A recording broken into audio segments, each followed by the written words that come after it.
Ustaz, izin bertanya Ustaz, jazakumullah khairan wa barakallahu fikum, mengenai tadi sunnah menabrak sebuah keyakinan yang ada di masyarakat ya. Keyakinan yang batil. Keyakinan yang batil. Bagaimana dengan halnya seandainya kita menemukan sesajen ya, biasa di hutan, kalau kita di Kalimantan tuh sering sesajen ya, di gunung, di batu atau di pohon-pohon gitu, dan itu berupa makanan atau sesembelihan gitu ya, tapi kita ingin hancurkan, itu bagaimana hukumnya Ustaz? Karena masih banyak kejadian seperti itu. Kalau tidak ada fitnah, ya. Kalau tidak ada fitnah, ya. Misalnya nggak ada orang, nggak ada yang lihat, ya. Sekaligus ngetes keyakinan kita, menunjukkan ketauhidan kita bahwa hal seperti ini haram, syirik, nggak mendatangkan manfaat, malah mudarat, ya. Hancurkan, hilangkan, bakar, dan seterusnya. Tapi kalau ada fitnah, banyak orang di situ, apalagi mereka rame-rame sedang naruh, tiba-tiba kita berdua ke situ, kita obrak-abrik, ya nyari perkara, ya kan? Nyari perkara. Nah, kalau nggak ada orang, kita hancurkan, kita bakar, tapi nggak usah divideoin. Hancurin aja, ngapain divideoin? Divideoin sebar, ya cari penyakit, ya. Udah hancurin aja, nggak usah divideo. Waktu itu kan di mana gitu, Semeru apa ya, pakai divideoin, pakai disebar, nyari penyakit, ya. Mengganggu keikhlasan juga, ya kan? Itu. Nah, Nabi mencontohkan nikah dengan Aisyah ini kan nggak ada resiko, artinya memang ya beliau sendiri kan nikah dengan Aisyah gitu. Ada hal-hal yang kalau ada fitnah beliau tunda, dan biasanya itu nggak wajib, afdoliyah saja. Apa misalnya? Merombak Ka'bah. Jadi Ka'bah di zaman Nabi sampai hari ini itu tidak seperti Ka'bah yang dibangun oleh Nabi Ibrahim, Nabi Ismail ribuan tahun yang lalu. Nabi tahu, diberitahu oleh Allah bahwa Hijr Ismail ini bagian dari Ka'bah, ditinggikan, mestinya setinggi Ka'bah.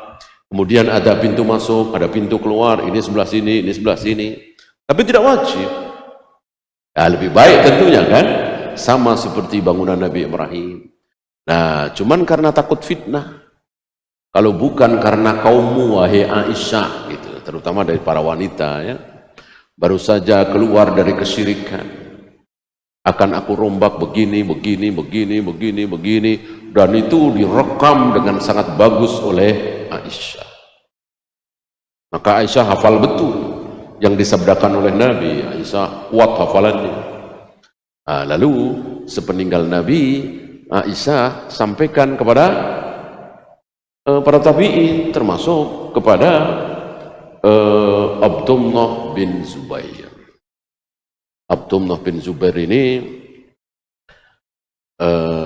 sering digendong-gendong oleh Aisyah, kan ponakannya, anaknya Asma kan, anaknya Zubair bin Awwam. Oleh karena itu ketika Abdullah bin Zubair akhirnya jadi khalifah, menguasai Mekah, dirombaklah Ka'bah persis seperti yang dikehendaki oleh Nabi SAW. Tapi sayang, seumur jagung. Antum tahu Abdullah bin Zubair kan akhirnya dibunuh oleh seorang manusia yang sangat kejam, bengis, bernama Hajjaj bin Yusuf. Bahkan disalib di situ di Ka'bah. Setelah Hajjaj bin Yusuf menguasai Mekah, maka bangunan yang sudah dirombak seperti kemauan Nabi itu dikembalikan seperti semula sampai hari ini. Wallahu a'lam. Jazakallahu khairan atas jawabannya. Selanjutnya ada pertanyaan. Assalamualaikum warahmatullahi wabarakatuh. Ustaz, izin bertanya, di Solo di dekat rumah orang tua ada masjid yang dibangun tahun 1500-an.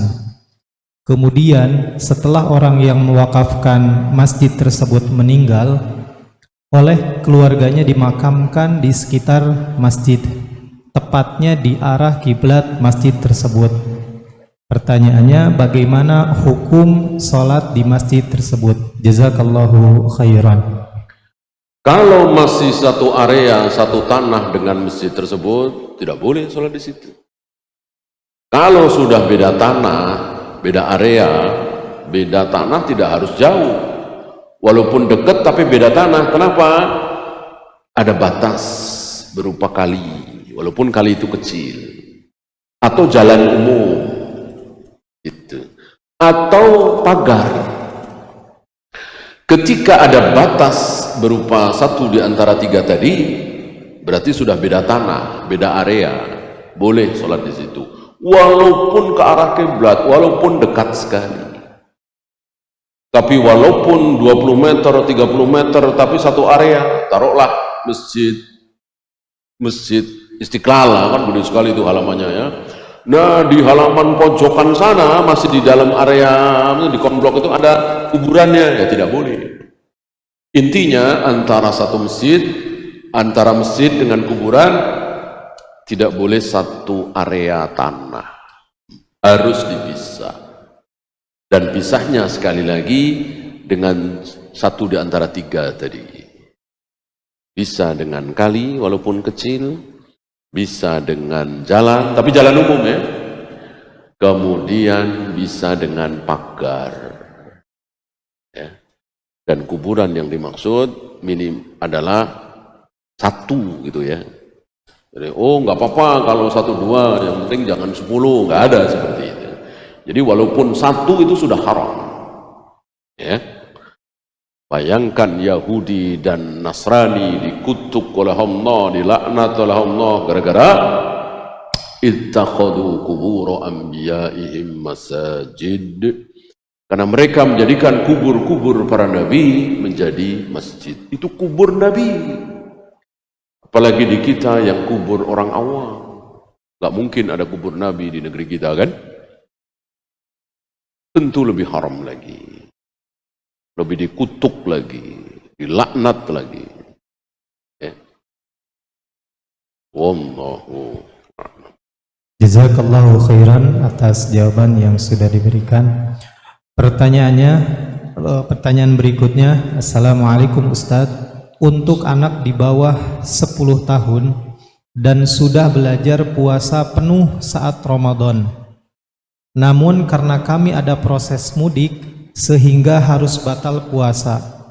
Apakah sang anak tadi masih ada kewajiban mengganti puasanya? Soalnya untuk ditawari puasa dia tidak mau kecuali di bulan Ramadan. Jazakallahu khairan. Laki apa perempuan? Kalau perempuan 10 tahun bisa sudah balik kan? Kan batasan wanita balik itu kan haid. Haid itu bisa 10 tahun, bisa 9 tahun. Nah, kecuali laki-laki 15 tahun, atau sudah keluar air mani, atau sudah muncul bulu kemaluan. Nah, ini tanda yang disabdakan oleh Nabi SAW. Nah, kalau memang belum balik, seandainya tidak membayar, ya memang belum wajib kan? Wajib puasa adalah wajib sholat, wajib puasa dan bagi yang sudah balik. Tapi tentu tidak ada salahnya ketika kita melatih, ketika kita mengajari. Walaupun belum wajib, tapi kita ajari. Ya. Mungkin diajak ya, karena mungkin ayah ibunya juga sama-sama harus mengkodok puasa, diajak. Dibangunkan untuk sahur dan seterusnya. Ini mengkodok waktu itu yang kita pulang kampung, safar, tidak puasa. Gitu. Wallahu. Masya Allah, jazakallahu khairan atas jawabannya Ustaz. Berlanjut ke pertanyaan berikutnya. Assalamualaikum. Bismillah Ustaz. Ana Ummu Hafsah dari kelas 1 Khadijah ingin bertanya. Bagaimana menyikapi lingkungan keluarga yang masih awam dan terlihat asing ketika anak menerapkan nilai-nilai sunnah terhadap anak-anak?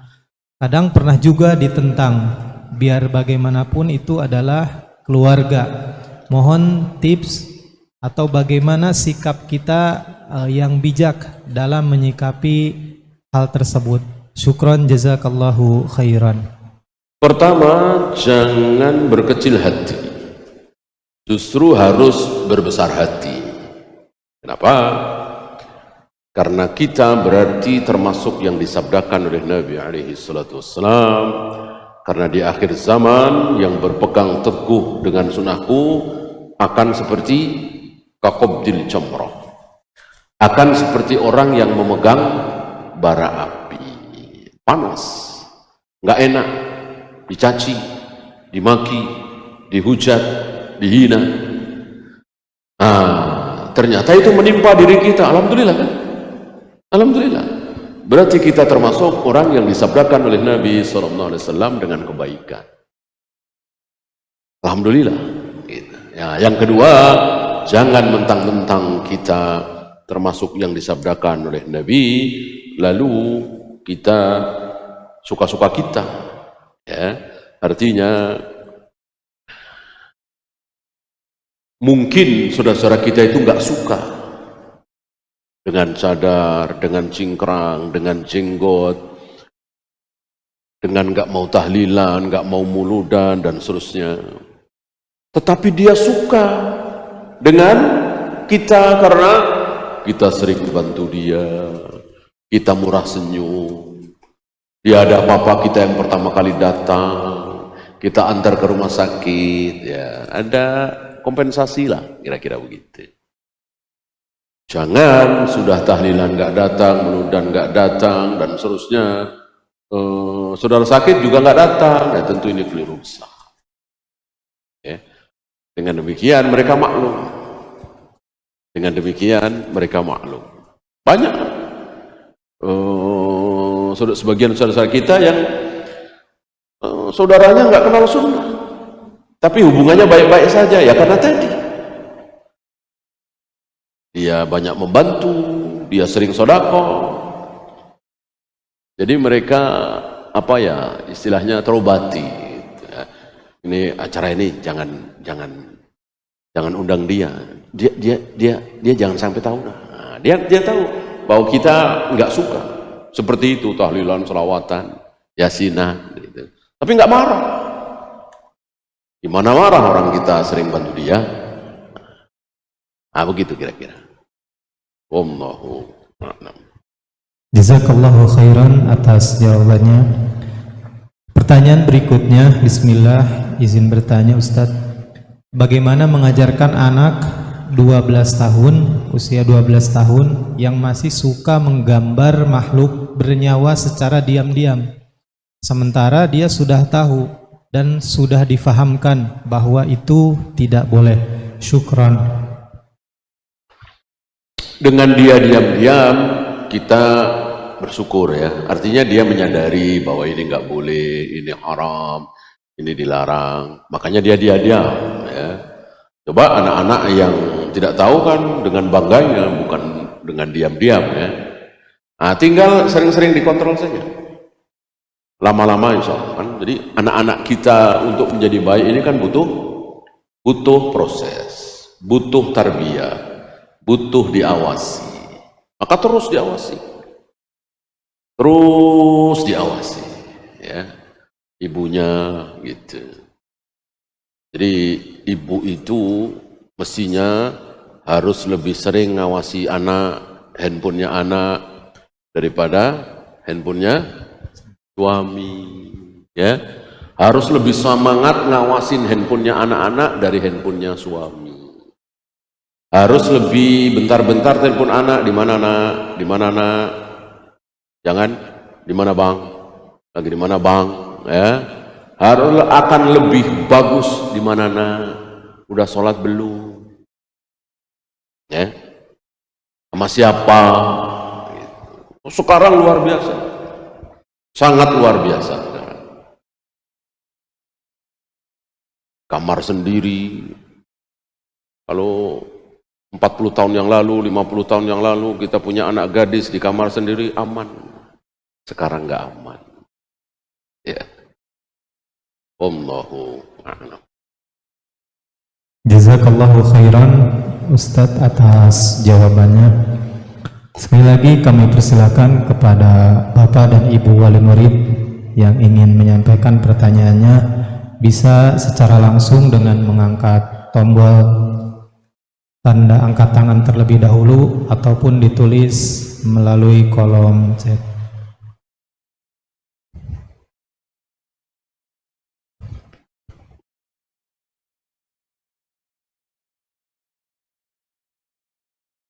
Baik. Sepertinya sudah tidak ada ya. Insya Allah semua sudah difahami. Baik, untuk kajian hari ini kita cukupkan sampai di sini. Kami mengucapkan terima kasih banyak kepada Al-Ustadz Muhtaram Hafizahullah Ta'ala yang telah mengisi kajian pada hari ini.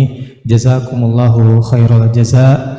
Dan kami juga mengucapkan jazakumullahu khairan katsira kepada semua yang telah hadir pada kajian parenting hari ini.